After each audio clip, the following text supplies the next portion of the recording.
Live के ऊपर 3 dots हैं, उसको क्लिक करो और शेयर करने का एक ऑप्शन आएगा, उसमें शेयर करो ताकि आपकी टाइमलाइन पे ये शेयर जा सके और अधिकतर लोगों को पहुंच सके। और मैं लाइव लगभग बहुत समय बाद में आया हूं और आप लोगों से रूबरू नहीं हो पाया था, तो रूबरू होने का समय मिला है मुझे।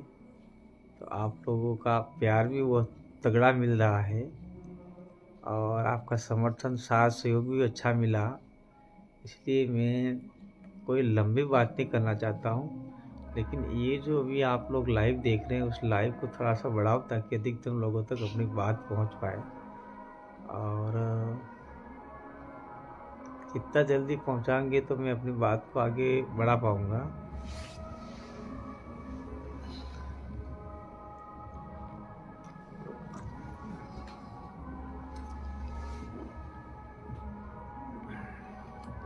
धन्यवाद साथियों। सबसे पहले मैं आप सभी को जोहार, स्वागत, अभिनंदन, धन्यवाद करना चाहता हूं कि बहुत कम समय में मैं विशेष करके आज डूंगरपुर विधानसभा के साथियों और जो अन्य जो मेरे साथी हैं, मेरे समर्थक रहे, मेरे मित्र रहे हैं, जिन्होंने सोशल मीडिया से, फेसबुक से, चाहे व्हाट्सएप से, चाहे किसी भी प्रकार से मेरा साथ सहयोग समर्थन दिया, उन सभी के लिए मैं 2 शब्द कहना चाहता हूं। सबसे पहले विधानसभा के साथियों को कहना चाहता हूं, आपने अपना कीमती समय निकालकर जो मेरे लिए नहीं, अपने पूरे समुदाय के लिए, अपनी विचारधारा के लिए आप लोगों ने जो समय निकाला, उसके लिए मैं आपको धन्यवाद अर्पित करना चाहता हूं, कोटि कोटि नमन करना चाहता हूं और आपको साधुवाद के साथ में जोहार करना चाहता हूं, क्योंकि इतने कम समय में सबसे लास्ट में अपनी टिकट डिक्लेयर हुई और बहुत कम समय, जिसमें 2 दिन दिवाली के निकल गई, बहुत दिन और 2 दिन वो अपने आपका आदर्श आचार संहिता वाले निकल गए। तो 10 दिन के अंदर अपन ने लगभग 51,000 के आसपास वोट अचीवमेंट किया और राष्ट्रीय स्तर की पार्टी बीजेपी को 3rd नंबर पे अपने धकेल दिया और कांग्रेस अपने पैसों के बलबूते पर और अन्य हथकंडे अपनाकर लोकतंत्र की हत्या करके जीती। वो अपन कुछ सबूत भी, एविडेंस भी है, लेकिन उसको अपन लोग नहीं कहेंगे। अब जो हो गया सो हो गया। लेकिन इसमें अपन लोगों को कहा था कि रात भर आपको पैरवी करनी है, गाँव में लोग नहीं घुसने दें, तो आपने थोड़ी ढिलाई बरती, तो लोग घुस गए और दारू बांटा, पैसा बांटा, बकरे बांटे, मीट बांटी। ये एक दिन में लोकतंत्र की हत्या हो गई और खाकर ये लोगों ने वोट डाइवर्ट कर दिए, जिससे हमारा बहुत बड़ा नुकसान हो गया। और जो 5 साल के लिए जो हमारे हक अधिकार के लिए बात विधानसभा में जानी चाहिए थी, वो मात्र एक आधा किलो मीट में, एक पौवे दारू में और 100 रुपये में हमारा सब कुछ नुकसान हो गया। अब ये बात आपका कोई आगे तक नहीं पहुंचाएगा, 5 साल तक क्यों नहीं पहुंचाएगा? क्योंकि आपने सौदा कर लिया। आपने नहीं, जिसने किया उसने किया, उनके लिए कह रहे हैं। फिर भी मैं धन्यवाद देना चाहता हूँ 51,000 लोगों को, जिन्होंने दबंगता के साथ में मुकाबला करके एक विचारधारा को, मुझे नहीं, एक विचारधारा को आपने वोट दिया। जो हम लोग विगत 2015 से 9 साल से हम लोग जन जागरण कर रहे थे, उसका फल आपने दिया। हम लोगों की थोड़ी सी कमजोरी ये रही कि हम लोगों ने मेवाड़ा पट्टी और ये आपका बिछवाड़ा पट्टी में और ये देवल पट्टी में हम लोग जन जागरण चिंतन शिविर नहीं लगा पाए, जिससे वहाँ से हमको कम वोट मिला। मेवाड़ा पट्टी और बिछवाड़ा आपका ये देवल पट्टी में कम वोट मिलने से हमारा गणित बिगड़ा और सिटी के अंदर जो वोट हमको बहुत कम मिले, उसके पीछे कहीं न कहीं एक तो हमारा सिटी के जो कार्यकर्ता थे वो उनकी मनमर्जी चली या फिर उन्होंने काम नहीं किया, वो भी हम कह सकते हैं। क्योंकि सिटी के अंदर हमारे पार्षद रहते हुए भी हमें कम वोटों से गुजरना पड़ा, ये हमारे दुर्भाग्यपूर्ण का विषय रहा। और मैं कहना चाहता हूँ भाई, अगर आप सभी जिन लोगों ने मेहनत किया है, तो वो आने वाले समय में सरपंच होंगे, पंचायत समिति सदस्य होंगे, जिला परिषद सदस्य होंगे, आप लोग ही लड़ोगे और हम आपको निश्चित रूप से लड़वाएंगे। दूसरा, देश भर के जितने भी साथी हैं जिन्होंने सोशल मीडिया के मार्फत से मेरा हौसला अफजाई किया और जो मुझे ताकत दी लड़ने की, उसके लिए मैं आपको कोटि कोटि अभिनंदन, जोहार करना चाहता हूं। और आपने मेरा जिस प्रकार से हौसला अफजाई करते हुए जो मेरे को ताकत दी, उस ताकत के लिए मैं आपको दिल से सैल्यूट करता हूँ, धन्यवाद अर्पित करना चाहता हूँ। और ऐसे ही मेरा हौसला अफजाई करते रहिए। और मैं हमारे स्थानीय साथियों और जो देश भर के जो साथी हैं उनसे मैं कहना चाहता हूँ कि चाहे देश भर का मामला हो, चाहे हमारे राजस्थान का मामला हो और या बिल प्रदेश का मामला हो, मैं तन मन से लगा हुआ हूँ। और जहाँ भी शोषण, अत्याचार, अन्याय होगा, वहाँ पे दिन हो या रात हो, जहाँ पे मुझे सूचना मिलेगी, निश्चित रूप से मैं उन लोगों के बीच में पहुँच के शासन, प्रशासन, सरकार से जो भी हमें मांग करनी पड़े, लड़ाई लड़नी पड़े, संवैधानिक तरीके से, लोकतांत्रिक तरीके से हम लोग लड़ाई लड़ेंगे। और निश्चित रूप से हम लोग ये काम सब लोग मिल के करेंगे।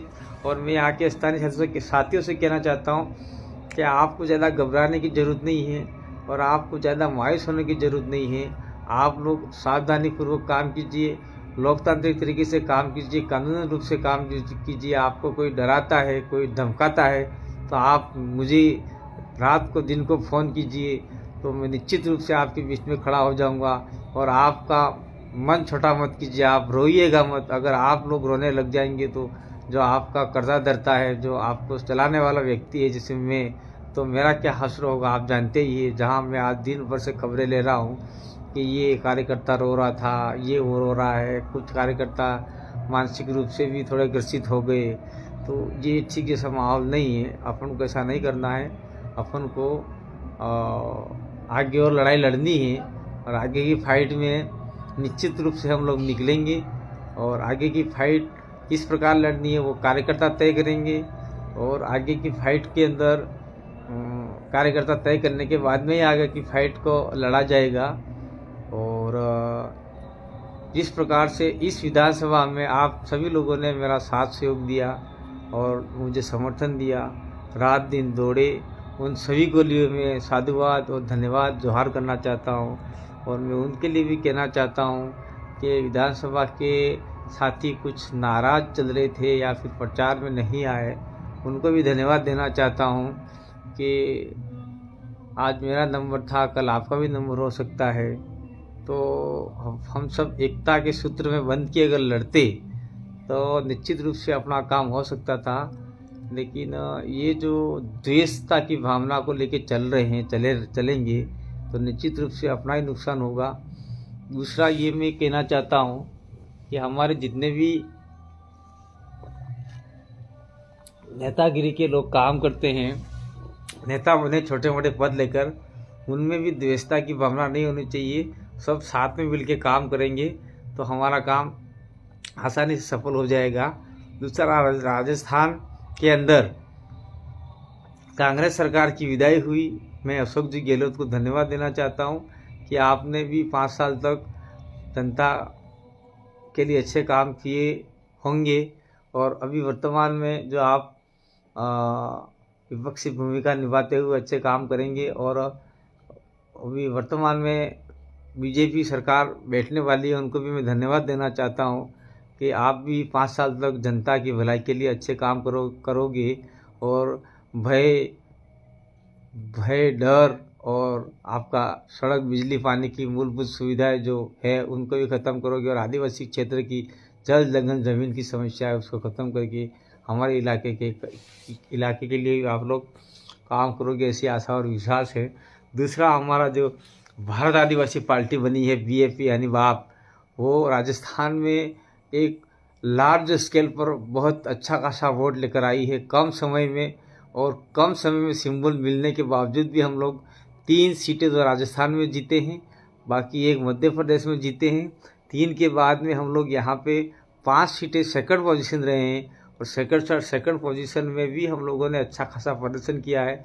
इसलिए हम लोग लगभग 10-12 लाख वोट हम इस इलाके में लेके आए हैं। और इससे हमारे 2 सांसद आराम से निकल सकते हैं। तो इसलिए हम लोग कहना चाहते हैं कि आप आने वाले समय में उदयपुर और बांसवाड़ा सांसदीय सीट के लिए तैयारी करें। और रतलाम, झाबुआ, अलीराजपुर का जो है सीट उसके लिए तैयारी करें। तीसरा है आपका ये दाहोद सीट के लिए और भरूच सीट के लिए। और 2 ये हो गई, तीसरी वो होगी, चौथी वो होगी, 5वीं हो गई। और 1 सीट है आपकी महाराष्ट्र की, उसमें हम लोग अच्छी तैयारी के साथ में उतरेंगे तो निश्चित रूप से हमें अच्छा रिजल्ट मिलेगा। भविष्य में हम लोग अच्छी राजनीति कर पाएंगे और हमारे इलाके के जितने भी जल जंगल ज़मीन के मुद्दे हैं उसको हम लोग आगे कर पाएंगे। हम पहले फेज़ में इतनी सीटें लड़ पाएंगे क्योंकि हमारे पास साधन संपन्न नहीं होते हुए भी हमने इतना वोट अचीवमेंट किया। अगर हमारे पास साधन संपन्न होते तो राजस्थान के अंदर हम निश्चित रूप से 15 सीट तो हमारे कहीं नहीं गई थे, 15 सीट हमारे पास आज होती, 15 नहीं तो 10 सीट तो फाइनल आज हमारे पास होती, क्योंकि हम लोग 3 तो जीते हैं और 7 सीटें के आसपास हम सेकंड पोजीशन लाए हैं। बाकी आप लोग 32,000, 36,000, 45,000, 25,000 ऐसी सीटें भी हमारे पास अच्छी खासी आई हुई है और 23,000 ऐसी सीटें भी अच्छी खासी आई हुई है। तो मैं सभी राजस्थान के, दक्षिण राजस्थान के जनता को अभिवादन करना चाहता हूँ, धन्यवाद जोहार करना चाहता हूँ कि आपने जिस प्रकार से सहयोग दिया यहाँ के प्रत्याशियों को, और आने वाले समय में भी आप लोग अच्छा प्रदर्शन करेंगे, इसलिए मैं आप सभी को धन्यवाद देना चाहता हूँ। और अगले चुनाव जब भी होंगे पंचायती राज के, उसमें आप लोग तन मन धन से लग जाइए, क्योंकि धन अपने पास नहीं है। जिला परिषद का हो गया, पंचायत समिति का हो गया, उसके बाद में अभी ज्येष्ठ आपका लोकसभा चुनाव आ रहा है। लोकसभा चुनाव में अपना बूथ संभाल लेंगे तो निश्चित रूप से काम संभव हो जाएगा। और उसके बाद में वापस पुनः विधानसभा के चुनाव आएंगे। उस विधानसभा के चुनाव में हम दम बम के साथ में भी लड़ेंगे और राजस्थान की सरकार बिना भारत आदिवासी पार्टी के नहीं बनेगी, ऐसा हम लोग आशा और विश्वास आप लोगों के दम पे करना चाहते हैं। एक बार पुनः डूंगरपुर की जनता को रोहत कांति आदिवासी की ओर से बहुत बहुत धन्यवाद, आभार, जोहार। जय आदिवासी, जय भील प्रदेश, धन्यवाद, जोहार।